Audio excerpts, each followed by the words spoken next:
Yes, you read that right. I'll show you how you can learn Italian so fast that it feels like magic. Most learners waste 80% of their time on things that they don't actually need. But what if you only had to focus on the right 20% and still got fluent? Well, that's exactly what I'm going to show you today. In this video, I'll share with you 5 simple cheat codes that you can use to make Italian flow from your mouth. Finally, pronti? Cominciamo!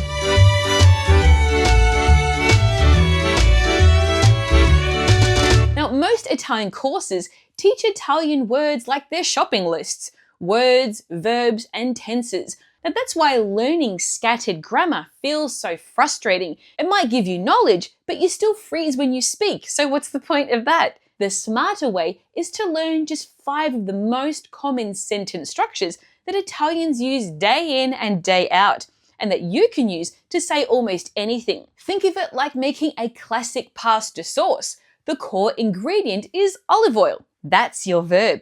It's the heart of the operation and the action that gets everything moving. Then comes the garlic and the tomatoes. That's the structure around the verb. It could be an infinitive verb, a preposition, a pronoun. These are the ingredients that give your sentence flavor and meaning. With these 5 cheat codes that you're about to see, you're not inventing the recipe every single time. You're using a reliable framework that is flexible so you can stop freezing mid-sentence and you can simply plug in what you want to say. So let me show you how this works step by step with real-world examples. Let's start with the first cheat code. Now here's what you might be doing now. You try to conjugate everything. 2 verbs, 2 conjugations, and a total grammar mess. Now this is why speaking feels so stressful, because you're building every sentence like the Duomo of Florence, stone by stone or brick by brick. But Italians don't build sentences like their cathedrals, they build them like an espresso, fast, simple, and efficient. And this structure is your mocha pot. So your first sentence structure cheat code is take a conjugated verb and then add the infinitive. Now, only the first verb changes. The second one stays frozen, sempre, always, like a gelato that never melts. Let's take a look at some examples. You can say, Voglio comprare una borsa rossa. I want to buy a red bag. Posso passare? Can I come through? Devo studiare italiano. I have to study Italian. So sciare. I know how to ski. Ho fatto riparare la macchina. I had someone repair the car. Preferisco mangiare una pizza. I prefer to eat pizza. Did you notice something here? Only the first verb is conjugated. The second stays in the infinitive, sempre. So what about if you need to add a pronoun? They attach neatly onto the infinitive, like mozzarella melting perfectly onto pizza. Take a look at these examples. Volevo vederti. I wanted to see you. Dovrò farlo. I have to do it. Posso parlarvi? Can I talk to you? And that's it. We have 1 moving part and 1 stable base, and there's no grammar chaos.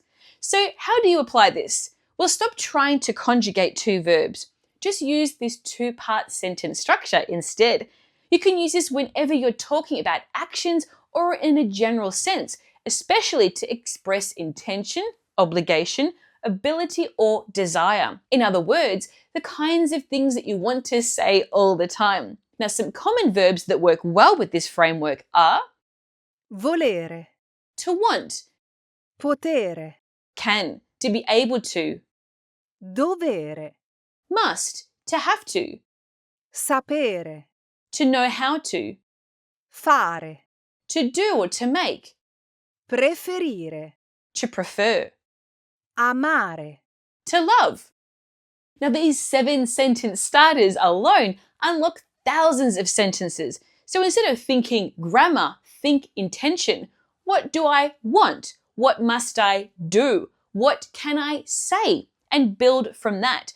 This pattern is your linguistic Vespa, small, light, and fast. And once you're writing it, you realize you can actually say far more things in Italian than you originally thought. Enjoying this lesson? Don't let the learning stop here. Make sure you download your free PDF cheat sheet, which includes a bonus cheat code and is my personal favorite. To get your copy, just click on the link in the description box below this video. In this next cheat code, I'm going to share with you a structure that fixes one of the biggest pain points in Italian. Now, I know Italian prepositions can be tricky. Is it a or is it di? And why does one verb take one and another take something else? And with all these questions flying around in your head, what do you end up doing? Well, you try to translate from English. And that's a mistake because Italian prepositions don't work like the English ones. They're not decoration, they're structural. Think of them like small bridges in Venice. They're tiny, but if you remove one, nothing connects.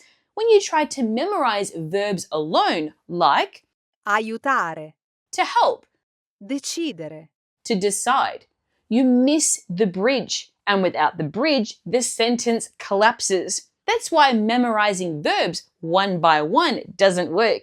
You need to learn the pattern. So here's your second sentence structure cheat code. Take the conjugated verb plus a or di plus the infinitive. Only the first verb changes tense. The second stays in the infinitive. Let's start with verbs that take a. These usually answer the question, to do what? And typically follows verbs that describe doing something. For example, aiutare a, to help, iniziare, cominciare a, to begin, continuare a, to continue, imparare a, to learn, provare a, to try, riuscire a, to succeed, insegnare a. to teach how to. Verbs indicating physical movement also work really well here, but we'll cover these in more detail in cheat code number 4. In the meantime, take a look at these examples. Questa pastiglia aiuta a digerire. This pill helps you digest. Comincio a pulire il bagno. I'm starting to clean the bathroom. Continuo a chiamare il servizio clienti. I keep calling customer service. Then we have the preposition di, which typically answers the question about what and follows verbs that can mainly express an opinion, a thought, or a desire. Take a look. Cercare di. To try to. Finire di. To finish. Avere bisogno di. To need. Avere voglia di. To feel like.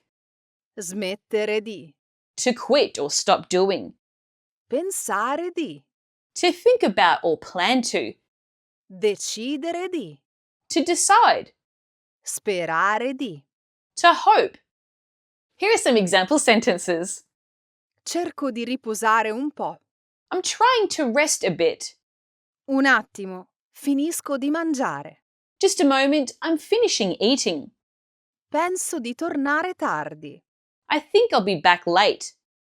See the pattern here? The verb and the preposition travel together, like espresso and sugar, like pasta and pasta sauce. You don't separate them. So how do you apply this? Well, stop memorizing verbs on their own. Start memorizing verbs plus their preposition as a combination, as single units. Not just aiutare, but aiutare a. Don't just remember decidere, but decidere di. Learn them like ready-made expressions, because when your brain stores them as one piece of information, you stop hesitating mid-sentence trying to figure out what preposition to use. Now let's move on to cheat code number 3. Now, if there's one word that most learners of Italian dread, it's the subjunctive, or as it's called in Italian, il congiuntivo. The moment you hear this word, you panic, because in English, we barely see it, let alone use it. It's not just a tense, it's a signal. It tells the listener that this thing I'm about to say is all in my head. It's subjective to me, like an opinion or a belief is. So here is your third cheat code. We take the conjugated verb plus che plus a verb that requires the subjunctive form. Common verbs that you'll use in this cheat code include Pensare. to think, Credere. to believe, sembrare, To seem, immaginare, to imagine, supporre, to suppose, dubitare. to doubt. Take a look at these example sentences. Credo che lui abbia ragione. I believe he is right. Abbia is the subjunctive form of avere, to have. Sembra che stiano meglio. It seems they are better. Stia is the subjunctive form of stare, to be or to stay. Immagino che costi molto. I imagine it costs a lot. Costi is the subjunctive form of costare, to cost. Suppongo che vengano anche loro. I suppose they are coming too. Venga is the subjunctive form of venire, to come. Did you notice the pattern? The first verb expresses what's happening in your mind. The second verb changes because you've stepped into subjectivity. So how do you apply this cheat code? Well, stop trying to master the entire subjunctive system all at once. Instead, just master this pattern. Learn the most common expressions as complete units. By doing this, you don't need to build your sentences from scratch every time. You just use these units. If it's an opinion, belief, a doubt, or just your imagination, use this cheat code. Enjoying this lesson? Don't let the learning stop here. Make sure you download your free PDF cheat sheet, which includes a bonus cheat code. To get your copy, just click on the link in the description below this video. Now let's move on to cheat code number 4. Now here's where you probably get stuck.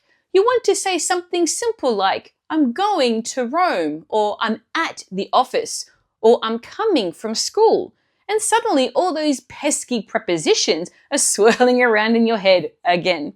Is it a, in, or da? But prepositions aren't something that you want to guess in Italian because they're directional. Think of them like road signs on the autostrada, the highway. If you follow the wrong one, you end up slightly off course, or you could end up in a completely different city. Prepositions aren't abstract grammar rules. They are movement patterns. Italian prepositions are chosen based on how Italians experience space. So here's your 4th cheat code. Take a conjugated verb plus a preposition plus a place. Common verbs that work in this framework include Andare, to go, venire, to come, tornare, to return, arrivare, to arrive, rimanere, restare, to stay, entrare, to enter, uscire. to leave, go out. Take a look at these example sentences. Vai in piazza anche tu? Are you going to the square too? Vengo da Marco. I'm coming from Marco's place. Torno a casa. I'm going back home. Arrivo da Roma. I'm arriving from Rome. Rimango in ufficio fino a tardi. I'm staying in the office until late. Esco da scuola. I leave school. Now let's take a closer look. The preposition a is often used for cities and specific destinations, like placing a pin on a map. The preposition in is used for countries, regions, or enclosed spaces and larger areas. It's like stepping inside something. And da marks an origin, where you're coming from. So picture yourself riding a Vespa through Rome. You're going a Roma. You're walking in piazza. You're coming da scuola. Each preposition signals direction. It's spatial, not random. So how do you apply this cheat code? Well, stop memorizing prepositions in isolation. Start learning movement chunks. For example, don't just learn andare, but andare a casa. Don't just learn rimanere, but rimanere in ufficio. Learn the combinations that you actually use in your daily life. This is exactly where my 80-20 method comes in. You don't need to master every possible location and every preposition in Italian. You just need that top 20% that you can use 80% of the time. Just focus on what you need to say. Are you enjoying this lesson? Don't let the learning stop here. Make sure you download your free PDF cheat sheet, which includes a bonus cheat code. To get your copy, just click on the link in the description below this video. Now let's move on to the fifth cheat code. Now, have you ever tried to say something simple like, I wake up, or I get dressed, or I sit down? And then you learn that Italians actually say something strange like, mi sveglio, mi vesto, mi siedo. And you think, what is that little mi doing in there? In Italian, these everyday verbs are actually called reflexive verbs. That simply means that the action comes back to the person doing it. You don't just wake up, you wake yourself up. Ti svegli. You don't just wash, you wash yourself. Ti lavi.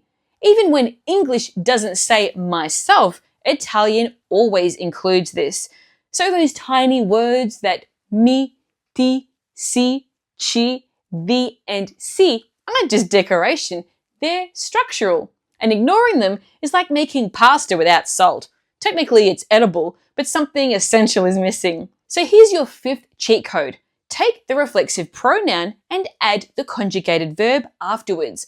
Now, some common reflexive verbs that you should focus on first include Svegliarsi, to wake oneself up, alzarsi, to get oneself up, lavarsi, to wash oneself, vestirsi, to dress oneself, divertirsi, to enjoy oneself, have fun, riposarsi. to rest oneself. Take a look at these example sentences. Ti svegli presto. You wake up early. Ci divertiamo molto qui. We're having a lot of fun here. Mi lavo e vado a letto. I wash myself and go to bed. And here's something really powerful. Remember cheat code number 1? Well, you can now combine them. And you can say things like, Devo svegliarmi. Mi devo svegliare. I have to wake up. Posso sedermi qui? Mi posso sedere qui? Can I sit down here? Notice how the pronoun is glued to the verb? It's always side by side. Like parmesan melting into risotto. You don't separate them. They're one unit. What you've just done is stack cheat codes, and now you can see just how powerful they can be. So how do you apply this? Well, stop thinking of reflexive verbs as extra grammar. Start thinking of them as daily verbs, but follow the 80-20 again. What do you do every single day? You wake up, you get up, you wash yourself, you get dressed, you sit down, you get bored, you get relaxed. Master the verbs that you actually need to use first. That's the 80-20 method working for you. Now, even though you've got these 5 cheat codes to speak Italian, none of it really matters if you can't understand when an Italian speaks to you at full speed. So watch this video here where I reveal how to understand fast-spoken Italian so you can follow any conversation without feeling like an outsider.